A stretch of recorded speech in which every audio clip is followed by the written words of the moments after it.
अंजलि मिश्रा और स्वागत है आपका हमारे चैनल में। इस वक्त की बड़ी खबर सामने आ रही है। बता दें कि समाजवादी पार्टी के अध्यक्ष अखिलेश यादव के खिलाफ एफआईआर है वो सैफई में दर्ज कर लिया गया है और उनके ऊपर आचार संहिता के उल्लंघन करने का मामला लगा गया है। जी हाँ, इस वक्त की बड़ी खबर है ये कि अखिलेश यादव के खिलाफ एफआईआर दर्ज किया गया है और उनके ऊपर जो है आचार संहिता के उल्लंघन का जो है मामला निकलकर सामने आया है। आखिर क्या हुआ है जिसके बाद इस तरीके से एफआईआर उनके खिलाफ दर्ज हुआ है, क्या है ये पूरा मामला, इसके बारे में आपको विस्तृत जानकारी हम दे देते हैं। दरअसल उत्तर प्रदेश में विधानसभा चुनाव के तीसरे चरण का मतदान संपन्न हो चुका है और तीसरे चरण में ही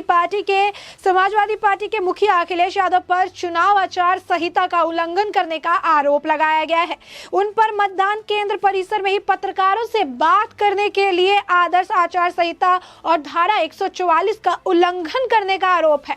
तो आप सोचोगे कि आखिर वहां पर अगर पत्रकारों से बात की जा रही है तो उसमें ऐसा क्या हो गया जिसकी वजह से अखिलेश यादव के ऊपर एफआईआर दर्ज किया गया है और किस तरीके से ये पूरा मामला जो है इस वक्त एक बड़ा मुद्दा बना हुआ है। तो ये जो आपको बता दें कि आखिर ये पूरा जो मामला है किस तरीके से वहां पर जो क्या नियम कानून थे जिनका उल्लंघन अखिलेश यादव की तरफ से किया गया, जिसके बाद जो है उनके ऊपर ये जो एफआईआर है उसे दर्ज किया गया है। दरअसल उत्तर प्रदेश विधानसभा चुनाव में 2022 का सियासी दंगल लगातार जारी है और 20 फरवरी को उत्तर प्रदेश के 16 जिलों की सीटों पर मतदान हुआ था, जिसमें सैफई और मैनपुरी जैसी समाजवादी पार्टी के गढ़ भी शामिल थे, जहां से खुद अखिलेश यादव भी जो है चुनाव मैदान में थे। वहीं कल इटावा के जिले में सैफई समाजवादी पार्टी के प्रमुख अखिलेश यादव अपनी पत्नी डिंपल यादव के साथ जो है मतदान करने पहुंचे थे, लेकिन वहां पर पहुंचते ही वो मुश्किलों में फंस गए और उनकी शिकायत जो है वो चुनाव आयोग से की गई। दरअसल वहां पर जो 100 मीटर के एरिया था वहां पर भी किसी तरीके से किसी से भी बात करने के लिए मनाही ही थी, क्योंकि कोरोना गाइडलाइंस था और इसके तहत कई सारे नियम थे जिनका पालन करना था। लेकिन इन नियमों के बारे में पता होने के बावजूद अखिलेश यादव इन नियमों का पालन करते नहीं नजर आए, जिसके बाद जो तस्वीरें निकलकर सामने आई इस पूरे मामले को लेकर बीजेपी ने समाजवादी पार्टी के प्रमुख अध्यक्ष जो है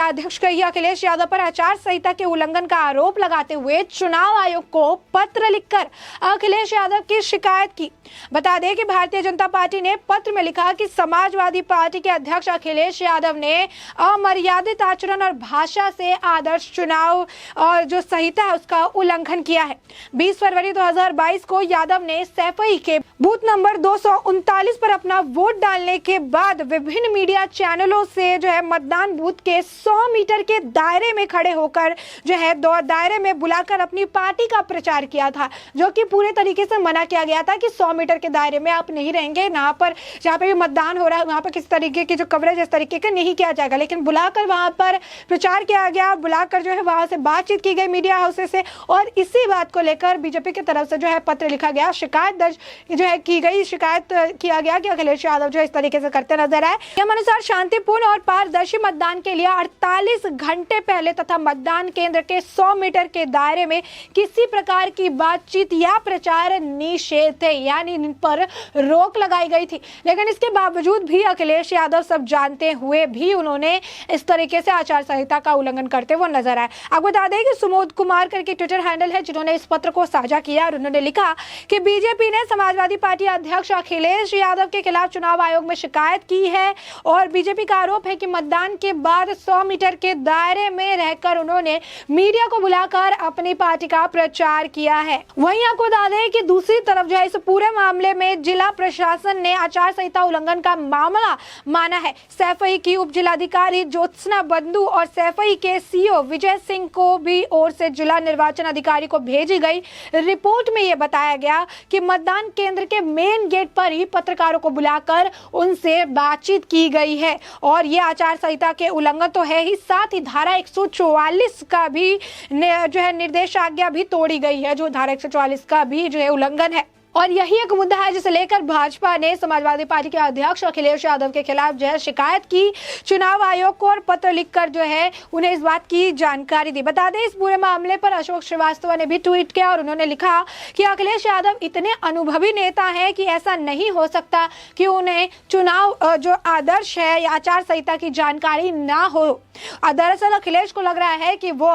सत्ता पे वापसी कर रहे हैं और इसीलिए कानून को उन्होंने ठेंगा दिखाया, ठेंगे पर है। पहले पुलिस जैसे शब्द का इस्तेमाल करते हैं और अब चुनाव आयोग को ठेंगा दिखाया है। साथ ही बता दें कि अखिलेश यादव रविवार को सैफई अभिनव विद्यालय में बने बूथ पर वोट डालने गए थे और इसी दौरान वहां पर बड़ी संख्या में मीडिया कर्मी भी मौजूद थे, जो कि लाजमी है क्योंकि इस वक्त जो है उत्तर प्रदेश का चुनाव चल रहा है। 3 चरण के मतदान संपन्न हो चुके हैं, चौथे चरण के मतदान 23 को होने वाले हैं। 7 चरणों में उत्तर प्रदेश में मतदान संपन्न होने वाला है और 10 मार्च को रिजल्ट आने वाला है। ऐसे में जो मीडिया कर्मी के भारी तौर पर जो है तैनाती देखी जा सकती है, क्योंकि वो फील्ड पर रहते हैं और हर छोटी बड़ी जो कवरेज है वो किया करते हैं। तो ऐसे में मीडिया कर्मी की मौजूदगी थी, वहां पर मीडिया कर्मी वहां मौजूद थे और इसी दौरान उन्होंने कुछ सवालों और इसी दौरान जो है मीडिया ने उनसे कई सारे सवाल पूछना शुरू कर दिया। मीडिया उनसे सवाल पूछने लगी, जिसके बाद अखिलेश यादव ने मीडिया के लोगों को आप जो है सामने बुलाया और उसके बाद वो 100 मीटर के दायरे के अंदर ही उन सभी सवालों के जवाब देते नजर आए, जिसके बाद साफ तौर पर यह आचार संहिता का उल्लंघन था, जिसे लेकर बीजेपी की तरफ से पत्र लिखा गया और अखिलेश यादव के खिलाफ शिकायत दर्ज कराई गई। या यूं कह सकते हैं कि तीसरे चरण के जो मतदान के बाद अखिलेश यादव की मुश्किलें काफी ज्यादा बढ़ गई। कहां पर एक तरफ अखिलेश यादव जीत का दांव ठोकते नजर आते हैं, लेकिन बेसिक जानकारी जो चीजों की होती है, बेसिक एक नॉलेज जो होता है किस तरीके से चुनाव के दौरान काम होता है, क्योंकि जो लगातार आपको बता दें कि जब भी मतदान हो रहा था उस दौरान वो ईवीएम का रोना रो रहे थे, ईवीएम चिल्ला रहे थे। चुनाव आयोग को लगातार संज्ञान लेने की वो बात कह रहे थे और ऐसे में खुद चुनाव आयोग को संज्ञान लेने की बात कहने वाले, निष्पक्ष चुनाव की बात कहने वाले खुद जो है इस तरीके से चुनाव आचार संहिता जो है उसका उल्लंघन वो करते नजर आए। उसका आपको बता दें, आपको बेसिक नॉलेज जो है उसकी कमी उनमें नजर आई। बता दें कि इस दौरान अखिलेश यादव की तरफ से जो है जब उनसे सवाल पूछा रहे थे तो अखिलेश यादव ने जवाब भी दिया और उन्होंने कहा कि इस बार जो है समाजवादी पार्टी सत्ता में वापसी कर रही है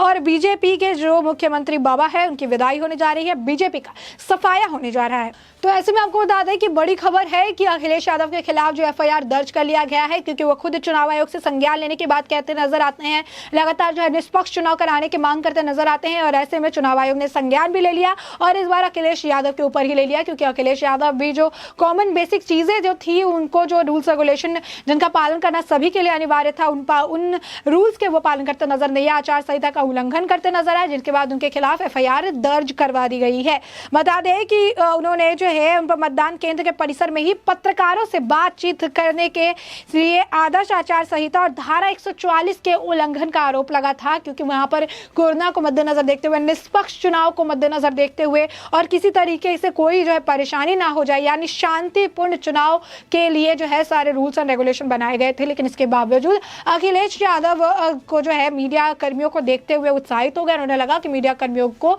अब उन्हें जवाब देना चाहिए, मीडिया कर्मियों से बात करना चाहिए, उन्हें बताना चाहिए कि किस तरीके से जो वो दावे ठोक रहे हैं वापस वो दावे ठोकते नजर आए कि उत्तर प्रदेश में उनकी सरकार आ रही है। लेकिन एक ऐसी सरकार जिसको कानून व्यवस्था के बारे में नॉलेज नहीं है, एक ऐसी सरकार जो पुलिस है, पुलिस करके पुलिसों को अपमानित करती नजर आती है, एक ऐसी सरकार जो प्रशासन को जो है मजाक बनाकर रखती है, एक ऐसी सरकार जो है जो गुंडा और माफियाओं का संरक्षण करती है। अब आतंकी लिंक भी निकलकर सामने आ रहे हैं। तो ऐसी सरकार के आने के दावे जो है अखिलेश यादव यानी खुद की पार्टी समाजवादी पार्टी को लेकर करते नजर आते हैं। तो ऐसे में ये बड़ी खबर थी, एफआईआर उनके खिलाफ यानी समाजवादी पार्टी के अध्यक्ष अखिलेश यादव के खिलाफ दर्ज करा ली गई है। तो ये पूरा मुद्दा आपने जाना कि ये पूरा मुद्दा है क्या, उस पूरे मुद्दे पर आपकी जो भी राय हो हमें कमेंट सेक्शन में कमेंट करके जरूर बताएं।